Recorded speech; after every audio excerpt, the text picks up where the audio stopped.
Olá, seja bem-vindo à nova temporada do Café Literário.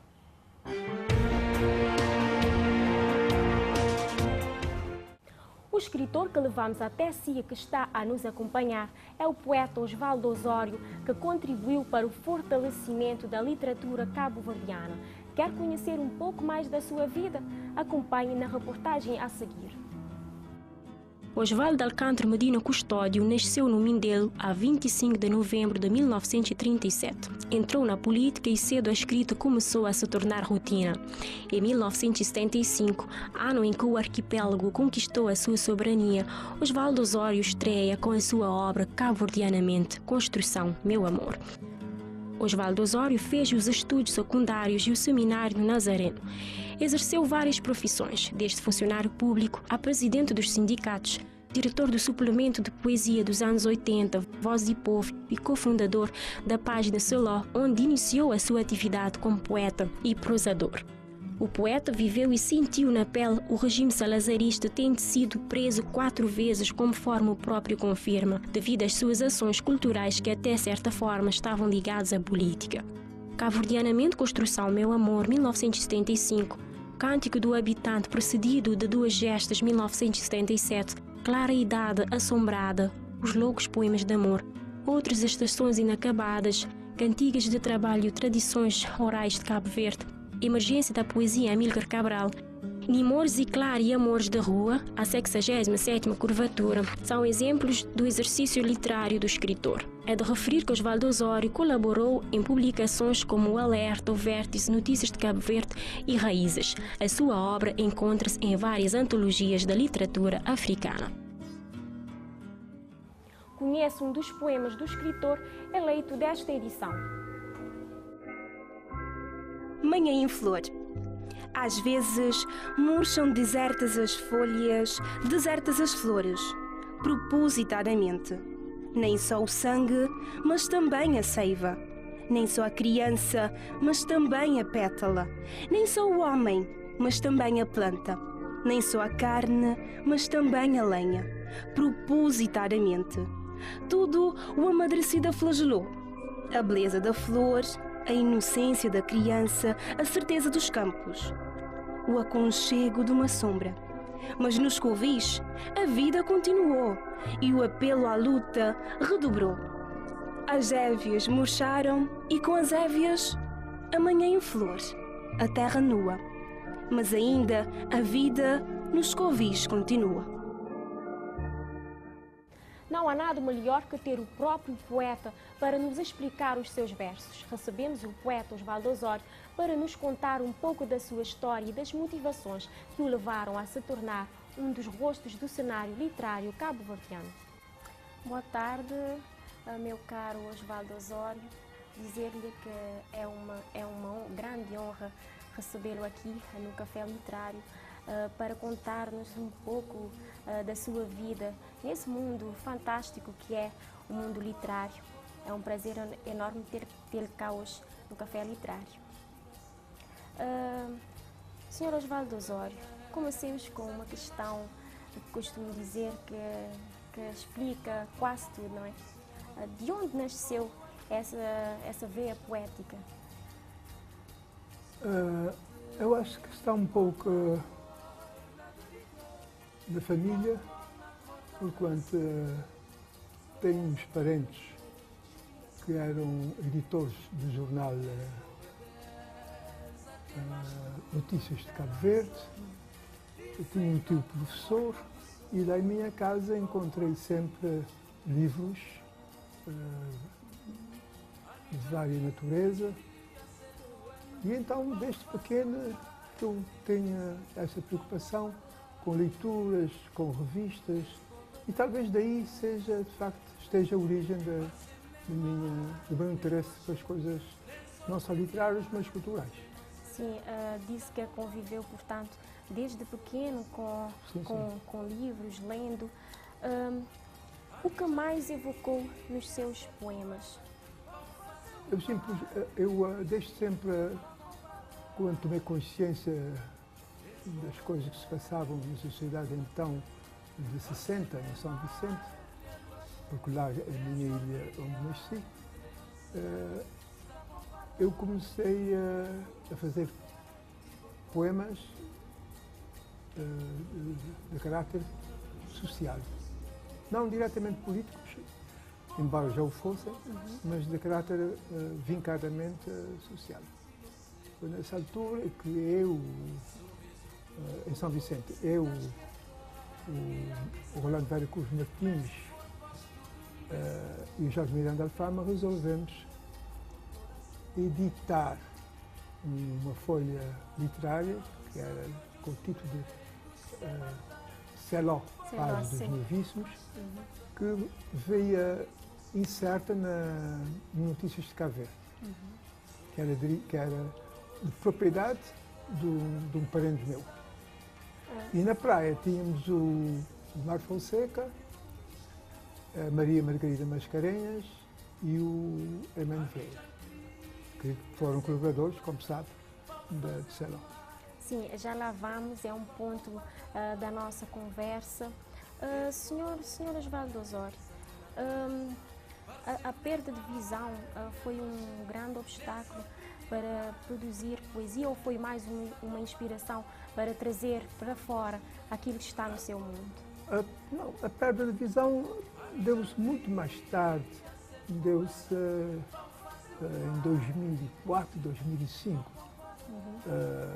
Já tinha escrito grande parte dos meus livros, mas não me influenciou muito, embora nos primeiros tempos fosse de facto um problema, mas com a ajuda da companheira que Deus me deu, a Diná, eu venci porque eu dito e ela escreve. Exatamente, e tanto é que... Foi um apoio extraordinário. Eu praticamente, confesso que não senti a perda de visão nesse aspecto. E tanto é que lançou livros após esse momento, não é? Como? Tanto é que lançou livros, lançou obras depois Sim, desse já é o momento. segundo que eu publico depois de estar cego. Sim. Portanto, há bocado o senhor falou-me de ser um dos cofundadores da revista Seló, não é? Que trazia à baila vários assuntos que afligiam a sociedade mindelense, a sociedade cabo-verdiana no geral, naquela década. Senhor Osvaldo Osório, como foi escrever com a PIDE por perto? Nós arranjávamos sempre maneira de dar a volta à coisa. Em São Vicente tínhamos isso em 61, 62, 63, tínhamos um grupo de declamadores de poema, de poesia, aliás, e dizíamos poemas no Eden Park. E recebíamos através dos Lloyds brasileiros, que eram navios que vinham do Brasil, carregados de cacau com destino a Paris. Eles de volta passavam, tanto na ida como na volta, passavam por São Vicente. E então deixávamos revistas lá do Brasil e traziam também o Paris Match, o Le Monde de França. Sim. E a gente, os negociantes de bordo, traziam e nós caçávamos essas coisas todas, de modo que estávamos informados. E dávamos sempre a volta à polícia. Ou seja, através das revistas que chegavam nos barcos. Sim, os barcos são todos brasileiros, os Lloyds brasileiros. Começaram a tomar conhecimento com o que se passava no mundo, sim. Sim, uma tomada de consciência de que Cabo Verde podia seguir em frente, então sem os portugueses. Não foi diretamente assim, porque a descolonização, as lutas de descolonização começam depois da Conferência de Bandung. Sim. Em 50 nós já tínhamos conhecimento disso. Eu cumpri o serviço militar em Portugal, na Força Aérea, e regressei em 1961 para Cabo Verde. Já em 61, tínhamos rapazes que tinham contactos diretos em Portugal com o nosso movimento independentista, que era o PIGC. Mesmo havia em Coimbra, havia em Lisboa, eu residia na altura em Lisboa, e já tinha contato com... Eles tinham. e tomei conhecimento desse movimento em Lisboa. Verdadeiramente foi em Lisboa. O contacto aprimorou-se em sentido cultural, no seu tempo mais vasto, no seu sentido mais vasto de contacto com o mundo, através das revistas e livros que vinham nos lotes brasileiros. Isso que eu queria dizer. Portanto, foram duas edições apenas da revista Seló? Deve-se a quê? Sim. Vieram ao lume duas edições, de facto. Sim. Porque o terceiro número ficou retido. Ficou retido no prédio. Nunca mais a PID deixou que saísse. E tem pena, não sei como foi feito desse terceiro número. Portanto, o terceiro... Estava pronto, foi entregue, mas não deixaram. Suspenderam-nos a edição da página literária. Mas conta-nos um pouco dos temas que retrataram nessas esporádicas edições que fizeram. Não percebi bem a sua questão. Os temas que retrataram nessas duas edições, nas edições da revista. Olha, na primeira edição há lá um artigo que aparece logo na primeira página, com o título de reflexão, a lei de justificação da necessidade que se impunha dessa edição. E dizemos na altura que era necessário dar continuidade àquilo que a Claridade tinha feito, era necessário dar continuidade àquilo que a Certeza também tinha feito, inclusive ao movimento da Nova Largada, que era de 1957. Era preciso que dessemos continuidade, que continuássemos com o testemunho cultural. Não falamos diretamente em política, porque senão não deixariam a revista sair. Sim. Lá conseguimos passar o primeiro número, o segundo, mas o terceiro que já estávamos muito mais claro. Não é? Sim, eles já viram que nós estávamos a ir demais, porque foi publicado um poema do Mar Fonseca, um poema formidável para a época, extraordinário para a época, muito avançado para a época, que era Fome. Sim. E então eles não gostavam que a gente falasse desse tema. Mas havia fome, havia carências de várias ordens, não só fome nutricional, havia outros tipos de fome cultural, fome de dignidade, fome de muita coisa. Sim. E então quando eles toparam, verificaram que a gente estava a entrar por um campo verdadeiramente de político, contestação, eles cortaram-nos as asas. Não é? Como nos dá conta que alguns trechos da sua vida foi preso pela PID, não é? Sim, mas isso ao longo dos anos. Conta-nos um pouco dessa experiência, porque é que eles o prenderam por causa daquilo que escrevia ou de alguma ação mais direta contra o regime? Não só por causa daquilo que escrevia, por causa também das relações que a gente estabelecia. Eu, por exemplo, vinha de Lisboa, mas tinha deixado lá uma namorada moçambicana que tinha sido presa. Pediu asilo político numa embaixada, não me recordo qual, em Portugal, e depois conseguiu sair do país. E quando eu tentei emigrar, em finais de 62, outubro de 62 para o estrangeiro, eu sou preso, eles prendem-me ao desembarcar em Lisboa. Estive no adjunto 3 meses e caçam-me um passaporte e sou obrigado a voltar para Cabo Verde. Esta é a primeira prisão. A segunda prisão, também em São Vicente, foi quando eu tentei passar um poema a um tripulante da radiotelegrafista, creio que é amigo do meu pai, agora não me lembro bem, que também era radiotelegrafista, a um tripulante de um desses lotes brasileiros. E a terceira prisão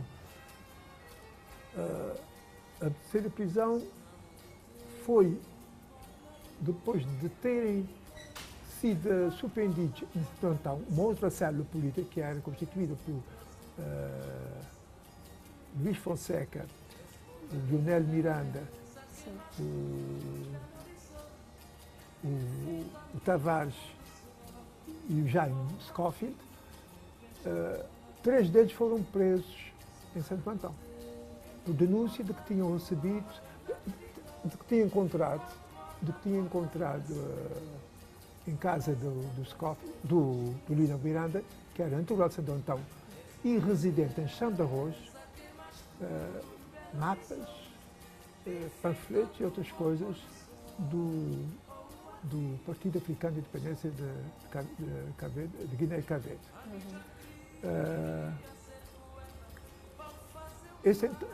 Essa então é a minha terceira prisão. Então, a quarta foi em 1974. Já quase na... Sim, já foi em 74, 21 de maio. Foi a 21 de maio de 1974. Às vezes fico na dúvida se é 19 de maio ou 21 de maio. Agora não me recordo bem, não posso precisar.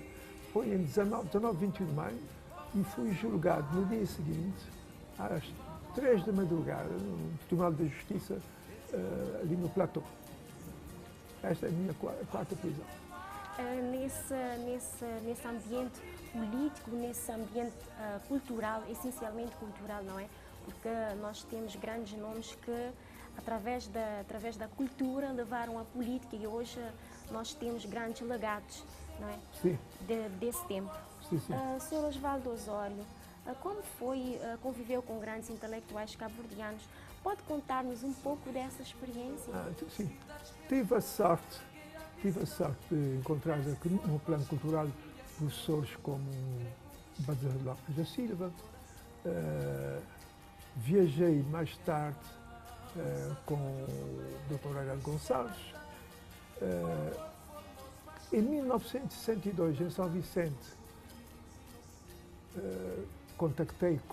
tive contactos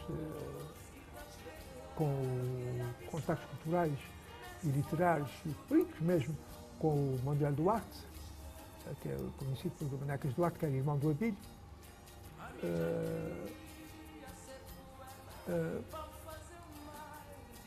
Tive a oportunidade de contactar pessoas não só interessadas nos problemas de Cabo Verde, não só culturais, mas também políticos, homens como Baltazar, como já disse, e Manecas Duarte, que é mais novo, e, por exemplo, o engenheiro Manuel Rodrigues, que era um homem de ação, etc, etc. Sim, foi uma experiência enriquecedora, sim, sim. Não é? Há sempre quem nos traz. O legado vai passando, dos mais velhos aos mais novos. Porque antes de nós, sei lá, havia outras experiências que nos foram passadas, não é? E todas essas experiências, felizmente, contribuíram para aquilo sim, que nós temos, não é? Do desenvolvimento literário que Cabo Verde tem hoje. Já estamos falando do desenvolvimento literário. A nossa conversa agora anda um pouco mais para as suas obras, para o seu trabalho a nível literário.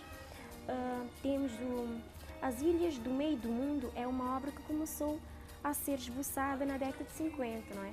E só concluído há bem pouco tempo. É um livro essencialmente biográfico? Não, essencialmente biográfico não diria. Tem características biográficas, mas é uma narrativa memorialista, com características, evidentemente, autobiográficas, mas que quer passar a experiência sociocultural que nós vivemos naquele tempo. Temos uma outra obra com um título muito interessante, que é a 67ª Curvatura. O que é que pode nos contar dessa obra. E por que esse título, Sim. 67ª Logo no início eu digo que cada ano a volta, a Terra dá a volta do Sol. Nós também damos, não é? É verdade. Num ano, o movimento da coisa, não é? É isso. E esse livro, eu acho que é um livro da minha maturidade político-cultural, da minha inserção como homem no mundo. Sim. Porque nele eu não me refiro unicamente a problemas cabo-verdianos, mas problemas inerentes a toda a humanidade. E você repara, há um problema de falta de arroz nesse país produtor, e imediatamente reflete esse problema aqui em Cabo Verde. Aqui em Cabo Verde. Não é? Por exemplo, em 1957, houve a terrível febre asiática. Sim. Apanhou todo mundo, não ficou só na China, não. Veio para todo lugar, apanhou a Europa, apanhou o Cabo Verde, etc. De modo que o mundo é de facto uma unidade. As coisas que acontecem num lado do hemisfério, queiramos ou não, vêm refletir-se no outro lado. Estamos unidos por um elo invisível. Sim. Não é? E então temos de nos preocupar com o que vai para o mundo. Temos de ter conhecimento, pôr as antenas à escuta do que se passa no mundo, não só para podermos acompanhar, mas também para sabermos traçar um plano de emergência se for necessário, não é? Exatamente. Portanto, nós temos obras suas, né?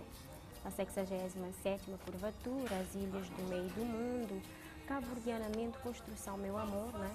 Que é a primeira obra lançada. É o primeiro publicado. Sim, primeira obra publicada. Porque a primeira obra escrita foi O Canto do Habitante precedido de Duas Gestas. Sim, aqui temos Canto do Habitante precedido de Duas Gestas, que foi lançado, que foi publicado em 77, não é? Sim. Aí, portanto, temos A Claridade Assombrada, Os Loucos Poemas de Amor e Outras Estações Inacabadas. São exemplos da poesia marcadamente do seu trabalho. Portanto, todos esses trabalhos, ainda nós temos trabalhos em prosa, não é? Cantigas de Trabalho, Tradições Orais de Cabo Verde, Emergência da Poesia Amílcar Cabral, Emoji Claro de Amores de Rua, que é um romance, né? Sim. Desses trabalhos todos, qual obra que mais lhe cativou? Olha, bom, é um pouco. Eu acho que eu gosto mais da 67ª Curvatura. Por quê? Precisamente porque o leque de interesse é maior e reflete, num certo sentido, o meu espírito. Uma certa preocupação com tudo o que se passa. Preocupações de natureza religiosa, ou espiritualista, natureza cultural, natureza política. Acho que há de tudo um pouco, sobretudo na terceira parte, que é mais reflexiva. Sr. Osvaldo Osório, o senhor falou que o mundo deve ser unido, deve ligar-se, porque de uma forma ou de outra nós estamos todos conectados, não é? Nós partilhamos o mesmo Sol, nós partilhamos o mesmo planeta. Qual é a mensagem, já estamos a chegar ao fim da nossa conversa, qual é a mensagem que deixa para as pessoas que estão a nos assistir?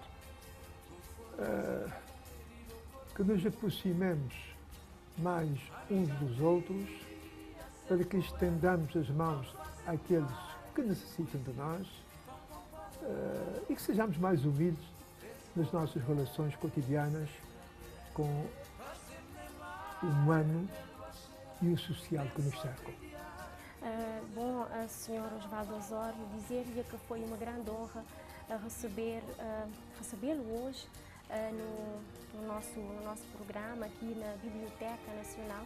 Não há lugar melhor para que tivéssemos essa conversa, para que conhecêssemos um pouco mais da sua vida como homem, como escritor e como um dos que contribuiu e contribui para o enriquecimento literário cabo-verdiano.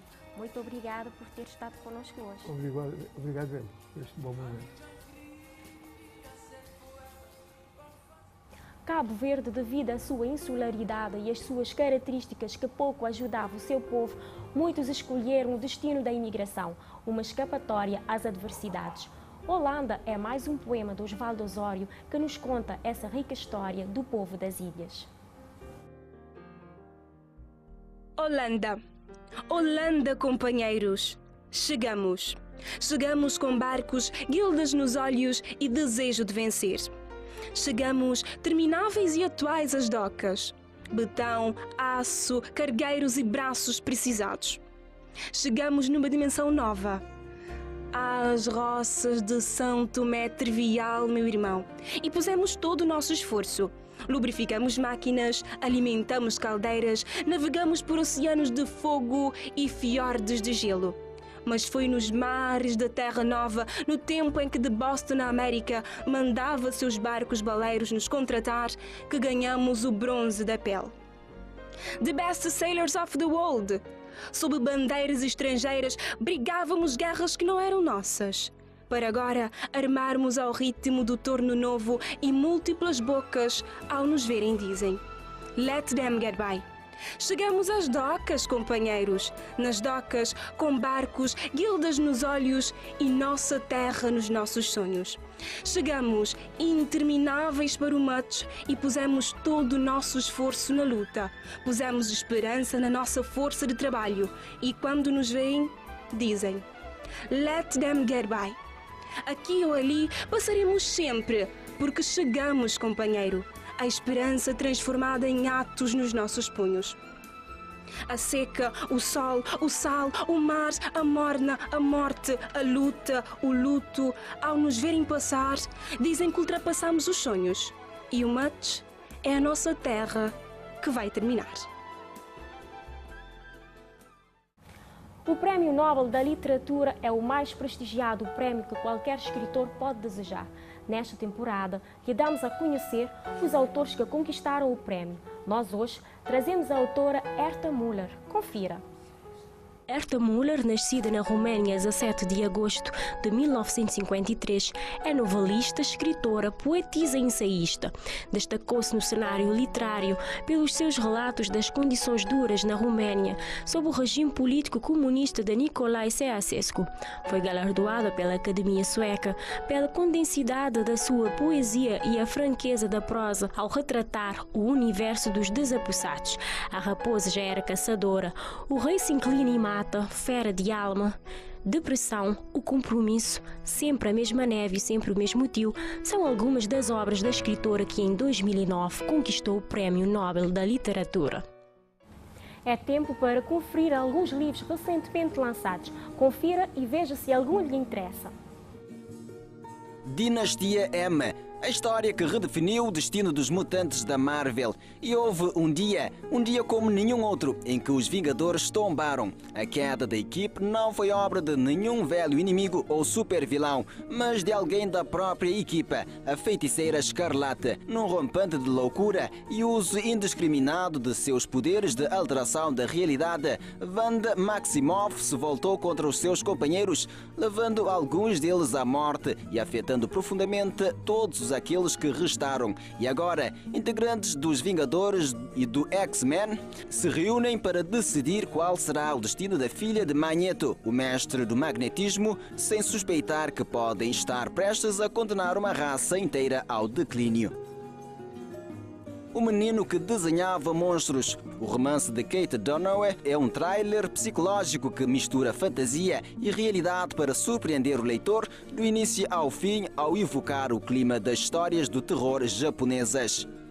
Jack Peter é um garoto de 10 anos com síndrome de Asperger que quase se afogou no mar 3 anos antes. Desde então, ele só sai de casa para ir ao médico. Jack está convencido de que há monstros embaixo de sua casa e à espreita em cada canto. Certo dia, acaba agredindo a mãe sem querer, ao achar que ela era um dos monstros que habitavam em seus sonhos. Ela, por sua vez, sente cada vez mais medo do filho e tenta buscar ajuda. mas o marido acha que é só uma fase e que isso tudo vai passar. Não demora muito até que o pai de Jack também começa a ver as coisas estranhas. Uma aparição que surge onde quer que ele olhe. Sua esposa passa a ouvir sons que vêm do oceano e parecem forçar a entrada de sua casa. Enquanto as pessoas ao redor de Jack são assombradas pelo que acham que estão vendo, os monstros que Jack desenha em seu caderno começam a se tornar mais reais e podem estar relacionados a grandes tragédias que ocorreram na região. Padres são chamados, histórias são contadas e janelas batem. E os monstros parecem se aproximar cada vez mais. Na superfície, o menino que desenhava monstros é uma história sobre pais fazendo o melhor para criar um filho com certo grau de autismo. Mas é uma história sobre fantasmas, monstros, mistérios e um passado ainda mais assustador. O Segundo Sexo foi publicado originalmente em 1944 e consagrou Simone de Beauvoir na filosofia mundial. A obra, no entanto, não ficou datada e tornou-se atemporal e definitiva. No primeiro volume, a autora aborda os factos e os mitos da condição da mulher numa reflexão fascinante. Já no segundo, Simone de Beauvoir analisa a condição da mulher em todas as suas dimensões: sexual, psicológica, social e política. Uma obra fundamental que inaugurou um novo modelo de pensamento sobre a mulher na sociedade. Y, o último homem.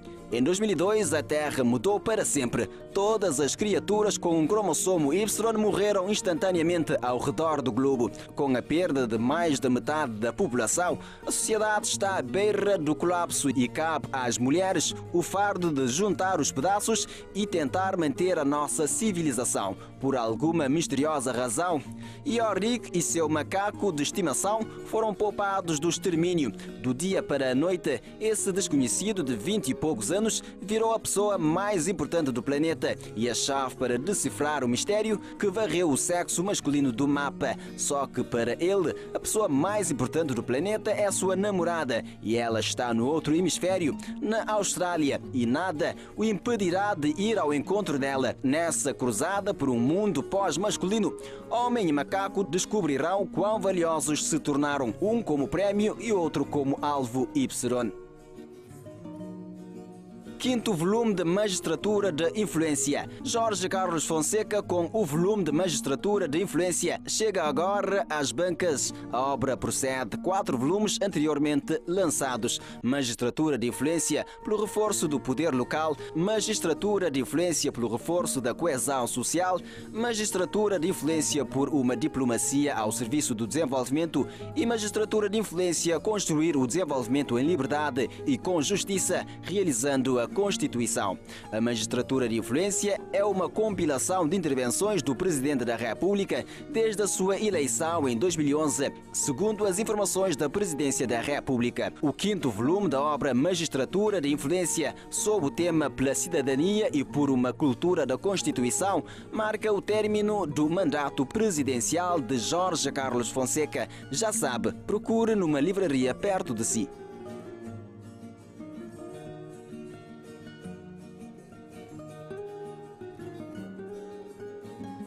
O Café Literário está no fim. Voltamos a estar consigo daqui a 15 dias. Até lá, fique bem.